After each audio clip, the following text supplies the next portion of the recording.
కూలంకషంగా చెప్పడం జరిగింది. మేధావుల సదస్సు కాబట్టి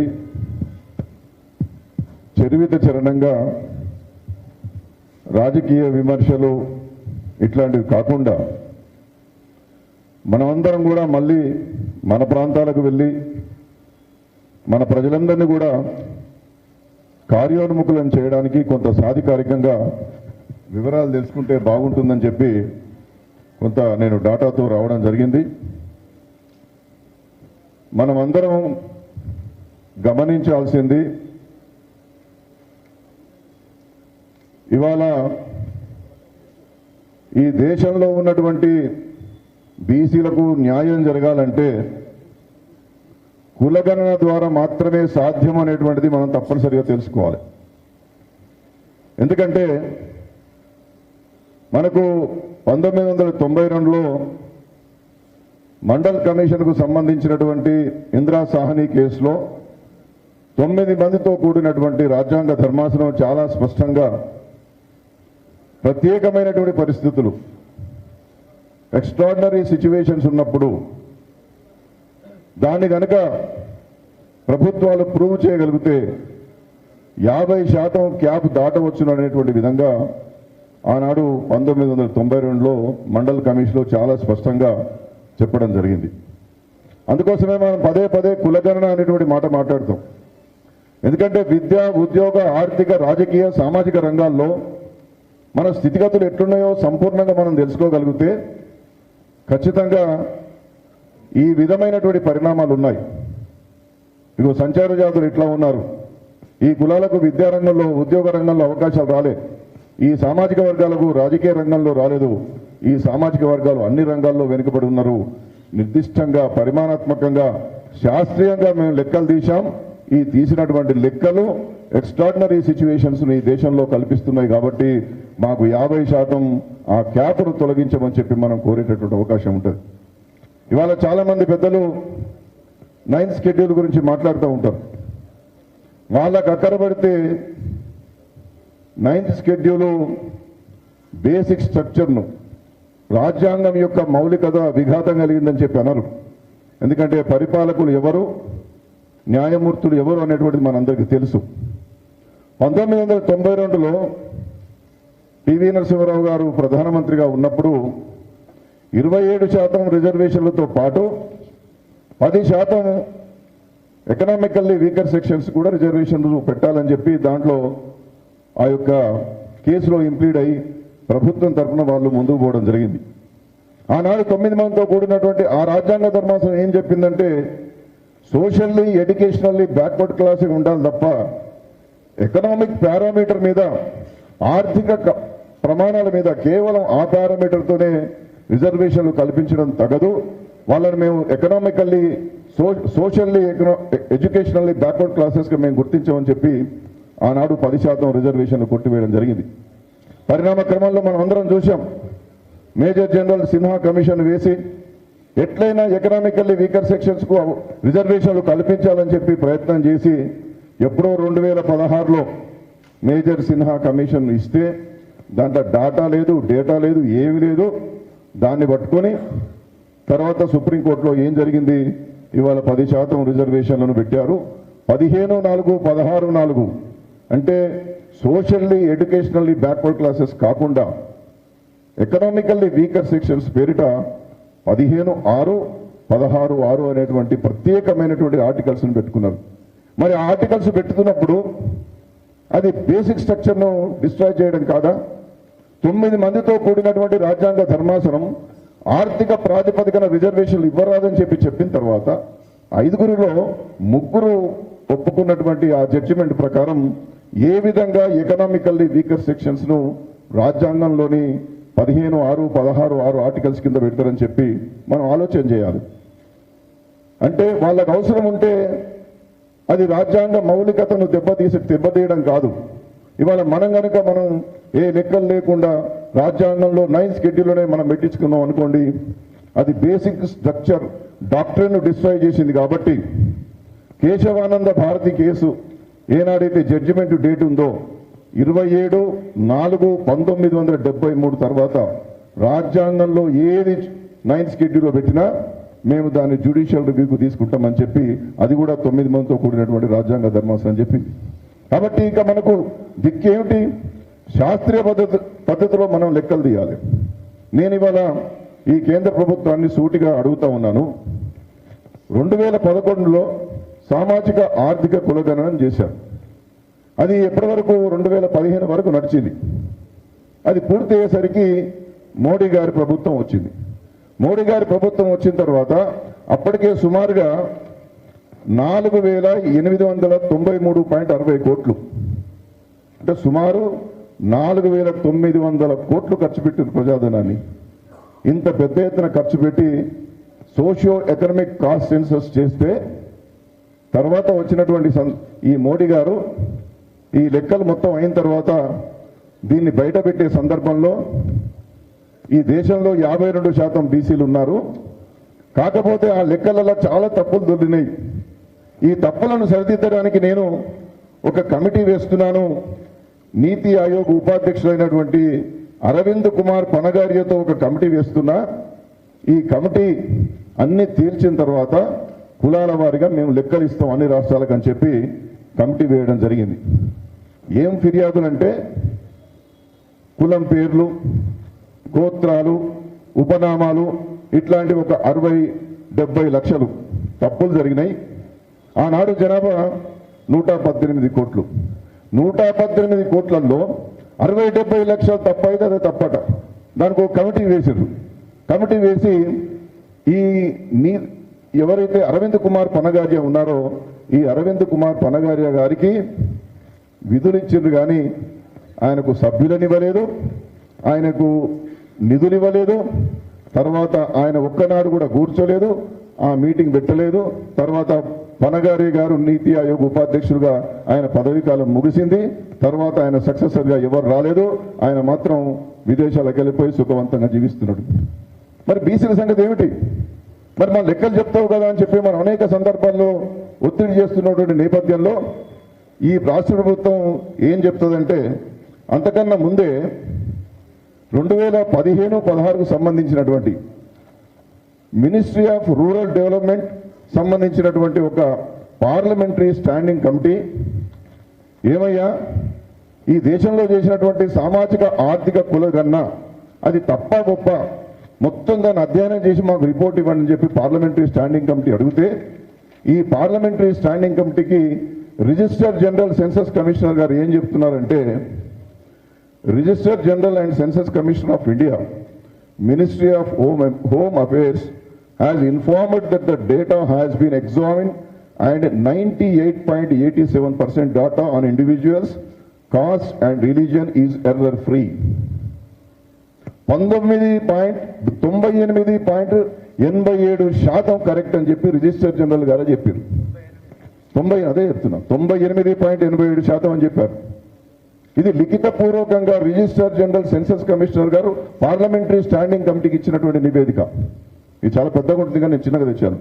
ఈ నివేదిక ఇచ్చిన తర్వాత కొంతకాలానికి మళ్ళీ మరాఠా కేసు వచ్చిన తర్వాత కులగణన వివరాలు అన్ని రాష్ట్రాలకు ఇస్తే పోతుంది కదా, ఈ కులం కలపడం తీసేయడం వివిధ స్కీమ్స్ విషయంలో చాలా ఇబ్బంది జరుగుతుందని చెప్పి సుప్రీంకోర్టు కేంద్ర ప్రభుత్వాన్ని అడిగితే, కేంద్ర ప్రభుత్వానికి సంబంధించినటువంటి సోషల్ జస్టిస్ అండ్ ఎంపవర్మెంట్ మినిస్ట్రీకి సంబంధించినటువంటి సెక్రటరీ గారు ఏం చెప్తారంటే,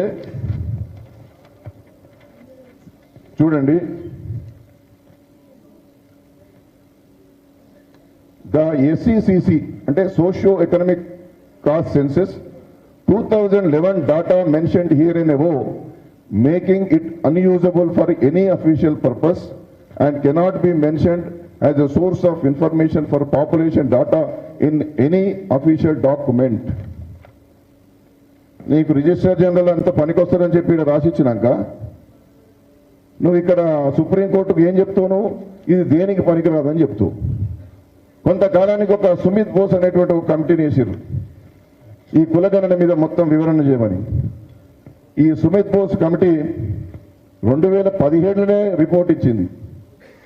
ఈ 2011 సోషియో ఎకనామిక్ కాస్ట్ సెన్సస్ యొక్క డాటా అన్ని పథకాలకు బ్రహ్మాండంగా వాడుకోండి, మొత్తం ఎగ్జామిన్ చేసినాం, ఏం లాభం, ఏం దాని మీద సంశయం అవసరం లేదని చెప్పి మీరేసినటువంటి కమిటీ, సుమిత్ బోస్ కమిటీ చాలా స్పష్టంగా చెప్పింది. నేను చెప్పే ఈ డాక్యుమెంట్స్ అన్ని నేను తయారు చేసినవి కాదు, గవర్నమెంట్ ఆఫ్ ఇండియా ఇచ్చినటువంటి డాక్యుమెంట్స్. సుప్రీంకోర్టుగా పనికిరాదని చెప్తారు, కమిటీ ఏమో పనికి వస్తుందని చెప్తారు. కొంతకాలం తర్వాత లోక్సభలో క్వశ్చన్ వేసారు.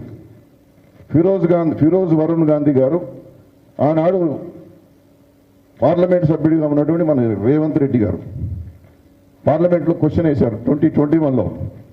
Weather the government admits that socio economic dot census 2011 data is unusable for any statutory exercise అంటూ ఇది పనికొస్తుందో రాదా అని చెప్పి ఆయన అడిగితే వాళ్ళకి ఇచ్చిన సమాధానం, లోక్సభలో ఇచ్చిన సమాధానం ఏంటంటే, ఈ డాటాను బ్రహ్మాండంగా ఉపయోగించుకుంటున్నాం, దేశంలో ఉన్నటువంటి అన్ని సంక్షేమ పథకాలకు అప్రతిహతంగా ఇది ఉపయోగపడుతుందని చెబుతూ SECC data as so far as has been successfully used for selection of beneficiaries under various programs schemes like Pradhan Mantri Awas Yojana, Ministry of Rural Development, Pradhan Mantri Ujjwala Yojana, Pradhan Mantri Sahaj Biji Har Gar Yojana అనేటువంటి పథకాలకు మేము ఉపయోగిస్తున్నామని చెప్పారు. ఇది ఎవరిని తప్పుదోవ పట్టిస్తున్నారు మీరు? సుప్రీంకోర్టునే మీరు తప్పుదోవ పట్టిస్తారా? అన్యూజబుల్ అని చెప్పినటువంటి మీరే లోక్సభలో పనికొస్తుందంటారు, అది వాడుకోవడానికి వీల్లేదని చెప్పి సుప్రీంకోర్టు తప్పు పట్టిస్తున్నారు. కాబట్టి నేనేమంటున్నానంటే, ఇంకా ఎక్కువ డాక్యుమెంట్ల జోలికి నేను పోకుండా సరళంగా చెప్పేది ఏంటంటే, బ్రిటిషర్స్ 1931లో చేసినటువంటి లెక్కలను మనం గ్రోత్ రేట్ ప్రకారం ప్రొజెక్షన్ చేసుకుంటూ వచ్చి మండల్ కమిషన్ జడ్జిమెంట్ వరకు కూడా దాని ఆధారంగానే కదా మనం 27% తీసుకున్నాం. నిన్న మొన్న 2011లో చేసినటువంటిది అది సక్సెస్ఫుల్గా అన్నిటికీ ఉపయోగిస్తున్నామని చెప్పి కేంద్ర ప్రభుత్వమే సాధికారికంగా చెప్పినప్పుడు ఇవాళ మనం అందరం కూడా కోరాల్సింది 5,000 కోట్లు ఖర్చు పెట్టినండి ప్రజాధనాన్ని. అది వాళ్ళ సొంత సొమ్ము కాదు, మనం అందరం ట్యాక్స్ కట్టాం, మనం అందరం కూడా ట్యాక్స్ పేయర్స్. అందులో 5,000 కోట్లు ఖర్చు చేసినటువంటిది మీరే అది సరిగా పనిచేస్తుంది అంటున్నారు. కాబట్టి ఆ గణాంకాలను మొత్తము ఆధునిక ఉపకరణాల ద్వారా ఇవాళ సాఫ్ట్వేర్లో అత్యంత ప్రామాణికమైనటువంటి టూల్స్ కలిగినటువంటి ఏకైక సంస్థగా ప్రపంచంలోనే భారతదేశంలో ఉన్నటువంటి రిజిస్టర్ జనరల్ సెన్సస్ వాళ్ళనేటువంటి విషయాన్ని చాలా సంస్థలు కూడా చెప్పడం జరిగింది. కాబట్టి అంత ప్రామాణికమైనటువంటి ఉపకరణాలు, సాఫ్ట్వేర్ టూల్స్ ఉన్నటువంటి మీరు తప్పించుకునే ప్రయత్నం చేయకుండా 2011 సామాజిక ఆర్థిక కుల గణనకు సంబంధించిన దాన్ని గ్రోత్ రేటు ప్రకారం ప్రొజెక్షన్ చేసి అన్ని రాష్ట్రాలకు ఇవ్వాలని చెప్పి మనవి చేస్తున్నా. లేకపోతే ఈ కాయిదాలన్నీ పట్టుకొని కూడా కోర్టుకు పోతాం అనేటువంటి విషయాన్ని మనవి చేస్తున్నాం. అంతేకాకుండా 2018లో ఆనాడు హోంమంత్రిగా ఉన్నటువంటి రాజ్నాథ్ సింగ్ గారు ఈ లెక్కలకు, ఈ సోషియో ఎకనామిక్ కాస్ట్ సెన్సస్ సంబంధించి 2011కు సంబంధించి రిజిస్టర్ జనరల్ ఆఫీస్లో ఒక మీటింగ్ పెట్టాడు. హోమ్ మినిస్టర్ గారికి ఏం సంబంధం అంటే, హోమ్ మినిస్ట్రీనే గణన చేస్తుంది, హోమ్ మినిస్ట్రీ కంట్రోల్ అయిన సెన్సస్ కమిషనర్ ఉంటారు. డే లాంగ్ కూర్చొని అప్పుడు ఏం చెప్పిందంటే, ఇప్పుడు నేను చెప్పిన విషయాలన్నీ ఉన్నప్పటికీ సరే లెక్కలు తప్పైనాయి కాబట్టి 2021లో ఇది దేశానికి స్వాతంత్రం వచ్చినాక మొదటిసారి మేము కుల గణన చేయబోతున్నామని చెప్పి ఆయన ఘనంగా ప్రకటిస్తే, కొంతకాలం తర్వాత దానికి సంబంధించి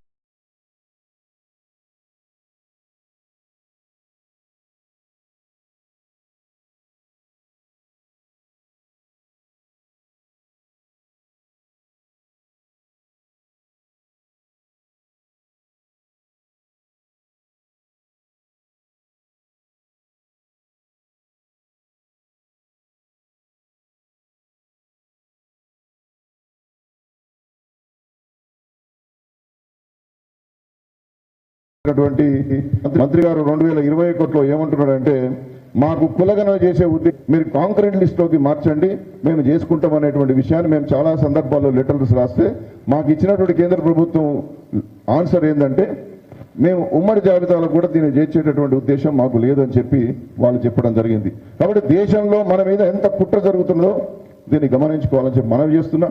సమయం తక్కువది కాబట్టి ఇంకా నేను ఎక్కువగా వివరాల్లోకి పోకుండా ఇవాళ రాష్ట్రానికి వచ్చినటువంటి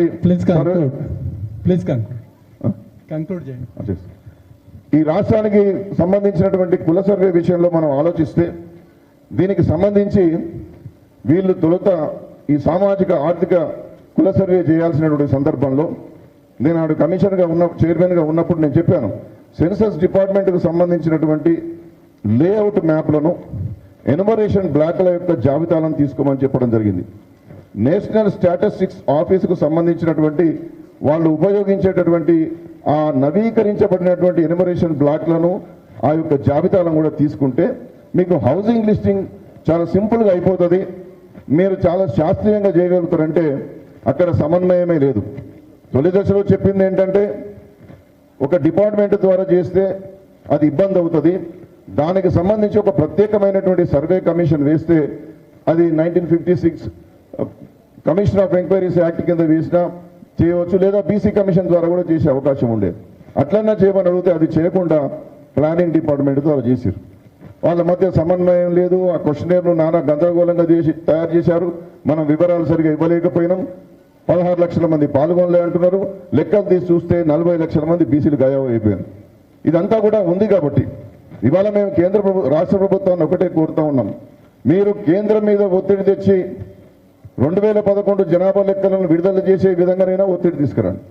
లేకపోతే ఉన్న లెక్కలను మళ్ళీ ఎక్కడైతే మిస్ అయినరో ఆ మిస్ అయినటువంటి బ్లాకులన్నీ కూడా మళ్ళీ బహుళ ప్రచారం చేసి ప్రత్యేకమైనటువంటి నమోదు కేంద్రాలు పెట్టి మొత్తం గణన చేయాలనేటువంటి విషయాన్ని కూడా ఈ రాష్ట్ర ప్రభుత్వానికి నేను మనవి చేస్తూ, ఇంకా చాలా విషయాలు ఉన్నాయి, వారు కన్క్లూడ్ చేయమన్నారు. కాబట్టి ఇవాళ మన ముందున్నది ఒకటే, మీరు ఈ చేసినటువంటి సర్వేను సక్రమంగా అన్ని టూల్స్ను ఉపయోగించి నవీకరించండి, మళ్ళీ సర్వే చేయండి. సర్వే చేసిన తర్వాత ఆ డాటానంతా డెడికేటెడ్ కమిషన్కి ఇస్తే డెడికేటెడ్ కమిషన్ నివేదిక ఇవ్వాల్సి ఉంటుంది. కానీ ఇవాళ డెడికేటెడ్ కమిషన్ ఒక సింపోజిజంను పెట్టలేదు, ఇక్కడ ఉన్నటువంటి మేధావులను పిలిచి సామాజికవేత్తలను పిలిచి ఒక వర్క్షాప్ పెట్టలేదు, మెథడాలజీ రూపకల్పనలో వీళ్ళెవరు సహకారం తీసుకోలేదు. ఆయన ఒక్కడే భూసాని వెంకటేశ్వరరావు గారు ఒక్కడే చేసుకొని కూర్చున్నాడు. ఆయన దగ్గర పోయి ఎవడైనా కాగితం ఇస్తే తీసుకున్నాడు, లేకుంటే లేదు. అంటే వర్క్షాపులు పెట్టలేదు, సామాజికవేత్తలతో మాట్లాడలేదు, మెథడాలజీ పెట్టలేదు, డాటా వివరాలు కూడా మొత్తం ప్రభుత్వం అధికారికంగా ఈ యొక్క వెంకటేశ్వరరావు గారి డెడికేటెడ్ కమిషన్కి ఇవ్వలేదు. కానీ ఆయన ఆగమేఘాల మీద మొన్న ఎవరికి తెలియకుండా సిఎస్ గారికి నివేదిక ఇచ్చాడు. కాబట్టి అదంతా కూడా తప్పుల తడకనే. మీరు 42% రిజర్వేషన్లు ఇస్తున్నారు కాబట్టి, మీరు మొత్తం సర్వే చేయించారు కాబట్టి ఆ సర్వే లెక్కలను వాళ్ళకి ఇస్తే 42 కోసం ఆయన ఏం ప్రయత్నం చేసేవాడో, ఆయన ఏం రికమెండ్ చేసేవాడో చేసేవాడు. అట్లా కాకుండా ఒత్తిడి చేసి ఇవాళ డెడికేటెడ్ కమిషన్ నివేదిక తీసుకున్నారు, దాన్ని రహస్యంగా పెట్టారు. కాబట్టి ఇవన్నీ కూడా అనుమానాలు రేకెత్తించే విధంగా రాహుల్ గాంధీ గారు చెప్తున్నటువంటి సామాజిక న్యాయ స్పృహ ప్రభుత్వ ఆచరణలో ఏమాత్రం కల్పించినటువంటి నేపథ్యంలో ఇంత గందరగోళం చేయడం మంచిది కాదు. సానుకూలంగా ఆలోచించండి. రాజ్యాంగం పట్టుకొని తిరుగుతే ఉన్నది, ఈ రాజ్యాంగంలో ఏం చెప్పిందో ఇవన్నీ కూడా పాటించాలి కదా. రాహుల్ గాంధీ గారికి ఒకటే మనం చేస్తున్నా, ఈ రాజ్యాంగంలో ఏమున్నదో చదవండి. 15(4) అంటే ఏందో, 16(4) అంటే ఏందో, ఆ విధంగానే 342(a)(3) అంటే ఏందో చూడండి. 141 ఏం చెప్పిందో చదవండి, 17 ఏం చెప్పిందో చదవండి, 19 ఏం చెప్పిందో చదవండి, దాన్ని అధ్యయనం చేయండి. మొత్తం సమాజంలో ఉన్నటువంటి పేద వర్గాలను, సమాజంలో ఉన్నటువంటి బడుగు బలహీన వర్గాల యొక్క జీవన ప్రమాణాలు పెంచడానికి కావాల్సినటువంటి కార్యాచరణ ఏది ఈ రాష్ట్రంలో కొనసాగించకుండా మీ సిద్ధరామయ్య గారిని పంపించి అక్కడ కామారెడ్డిలో ఇచ్చినటువంటి ఆ యొక్క ఏదైతే కామారెడ్డి బీసీ డిక్లరేషన్లో ఉన్నది ఒక్కటి కూడా పాటించకుండా, ఒక్కటి కూడా అమలు చేయకుండా చేసినటువంటి సర్వే కూడా తప్పుల తడకగా చేసి ఈ దేశంలో ఉన్నటువంటి బలహీన వర్గాలను, ఈ రాష్ట్రంలో ఉన్నటువంటి బలహీన వర్గాలను మోసం చేస్తున్నారు. ఈ విధానాన్ని, వైఖరిని మార్చుకోవాలి. మా విషాదరన్న అన్నట్టుగా మీరు ఆయనను గైడ్ చేస్తున్నారా, ఆయన మిమ్మల్ని గైడ్ చేస్తున్నారా మాకు అర్థమవుతలేదు. కానీ ఈ రాష్ట్రంలో మాత్రం బీసీలను దగా చేస్తున్నారు, బీసీలను మోసం చేస్తున్నారు. దీన్ని రెక్టిఫై చేసి న్యాయం చేసే దిశగా పోకపోతే ఈ రాష్ట్రంలో పని అయిపోయింది. కానీ దేశవ్యాప్తంగా కూడా మీ మీద ఈ ప్రభావం పడి నష్టం జరుగుతుంది. మీరు నష్ట నివారణ చేసుకుందామన్నా చేసుకోలేనటువంటి ఒక అగమ్య గోచరమైనటువంటి పరిస్థితిలోకి మీ జాతీయ పార్టీ పోతుంది. కాబట్టి తస్మాత్ జాగ్రత్త, దాన్ని గమనించండి. న్యాయబద్ధంగా బీసీలకు ఇచ్చినటువంటి హామీలన్నీ కూడా నెరవేర్చుకోవడానికి ముందుకు రావాలని చెప్పి నేను రాహుల్ గాంధీ గారికి సవినయంగా మనవి చేస్తూ సెలవు. జై బీసీ. థ్యాంక్ యూ మొక్కలవరం కృష్ణమోహన్ గారు. చాలా కొత్త విషయాలు మా దృష్టికి తీసుకొచ్చారు. అసలు టైం లేదు కాబట్టి ఇంకా అనేక విషయాలు తెలుసుకోవాల్సిన అవసరం ఉంది.